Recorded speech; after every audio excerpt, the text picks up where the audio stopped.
Open Google Maps right now. Go to the Bay of Bengal. Find the Andaman Islands. Zoom in on the small island sitting slightly west of the chain. Dense green canopy, white sand beaches, turquoise water all around it. It looks like a holiday brochure. It is the most dangerous place on Earth to visit. That island is called North Sentinel Island. The Indian government owns it, patrols it with the Navy, and has made it illegal to go anywhere within 3 miles of its shores. Not because of nuclear weapons, not because of military secrets, not because of anything the government is hiding, because roughly 150 people live inside that jungle. And they have made it extremely, violently clear. They do not want to meet you. The last person who tried to change their minds was shot with arrows and buried on the beach. And here is the part that will really get under your skin. They might be the smartest people on the planet. Part 1. The island. North Sentinel Island is about the size of Manhattan. Think about that for a moment. You know Manhattan, 8 million people stacked on top of each other, glass towers, subway systems running 24 hours, coffee shops on every corner. Same amount of land. On North Sentinel Island, there are somewhere between 50 and 500 people. Nobody knows the exact number because nobody has been close enough to count. They live in 3 groups. They hunt wild pigs in the forest. They fish the reef with handmade spears. They build their own shelters, make their own tools, and have done so entirely alone for approximately 60,000 years. 60,000 years. To put that in perspective, the Egyptian pyramids are 4,500 years old. The Roman Empire at its peak was 500 years old. The United States is 250 years old. The Sentinelese have been on that island for 60,000 years, completely unbothered, watching the entire rest of human civilization happen somewhere else and deciding, no thanks. Part 2. Everyone who tried. The outside world has known about this island since at least 1771. For about a century, the world mostly left them alone. And then, because this is exactly what humans do, we decided we needed to make contact. 1867. A British ship called the Nineveh ran aground on the reef. 106 survivors dragged themselves onto the beach. The Sentinelese attacked immediately with spears and arrows. A Royal Navy rescue party extracted the survivors. The Sentinelese watched them leave and went back into the jungle. 1880. A British colonial officer named Maurice Vidal Portman decided he was going to study these people whether they liked it or not. His team found an elderly couple and 4 children. They kidnapped them, took them back to the colonial settlement. Within days, the elderly man and woman were dead. Their immune systems had no defense against common diseases their bodies had never encountered. The 4 children, sick and terrified, were loaded back onto a boat with a collection of gifts and returned to the island. Nobody knows what those 4 children brought back with them. But whatever illness they carried very likely spread through the entire community. And it is probably a significant part of why the Sentinelese have treated every outsider as a mortal threat ever since. The man who caused the problem wrote the autopsy on it. And then the world filed it away and kept trying anyway. 1974.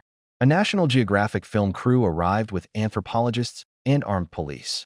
They brought gifts, coconuts, a live pig, some dolls. The Sentinelese met them with a volley of arrows. The expedition director was hit in the thigh. The pig was found on the beach, stabbed and buried. The dolls were buried too. They kept the coconuts. 1981. A cargo ship called the Primrose ran aground on the reef. The crew watched in horror as Sentinelese warriors appeared on the beach, building boats, preparing arrows, getting ready to come out to the stranded vessel. The seas were too rough for the tribe to reach the ship. A helicopter extracted the crew.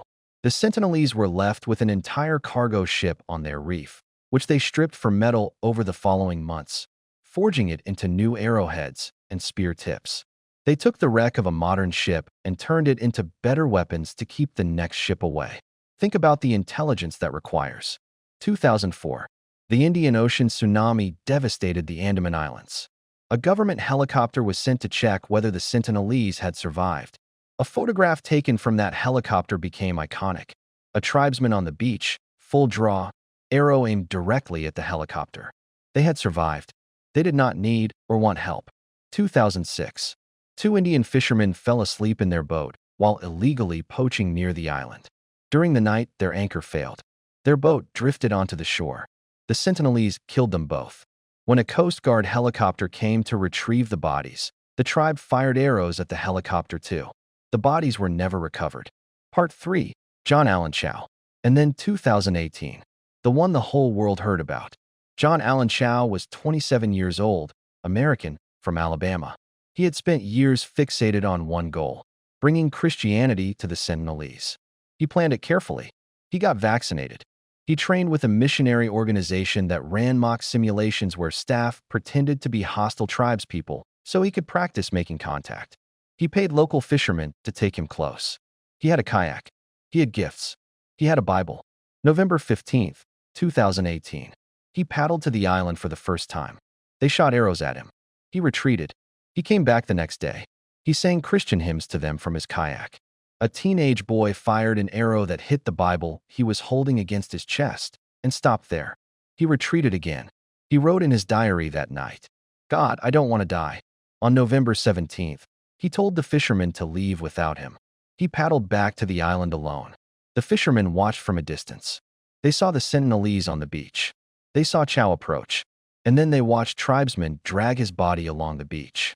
He was buried there. His body was never recovered.